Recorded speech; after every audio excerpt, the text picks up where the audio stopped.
আজ বুদ্ধ পূর্ণিমা, যেহেতু বাড়িতে আমাদের নারায়ণ আছে, সেই কারণে পূর্ণিমায় আমাদের একটু সিন্নি দেওয়া হয় আর একটু ভোগ দেওয়া হয়। এই যে ভোগে 5 রকম ভাজা, খিচুড়ি, চাটনি এই করেছি, আর কিছু পারিনি, শরীরটা ভালো না। আর এই যে সিন্নি, ফল, মিষ্টি, এই নৈবেদ্যে সব সাজিয়ে দেওয়া হয়েছে। এই যে আমাদের নারায়ণ, আমাদের 3টে নারায়ণ, এই যে 3খানা পরপর।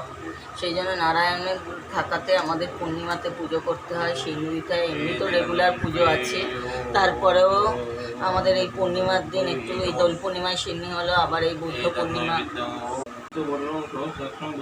এইটাই অল্প করেই একটু সব জোগাড় করে একটু পুজো করে নিলাম। নিয়ে পুজোর পর আমরা জল খেয়ে প্রসাদ খাবো।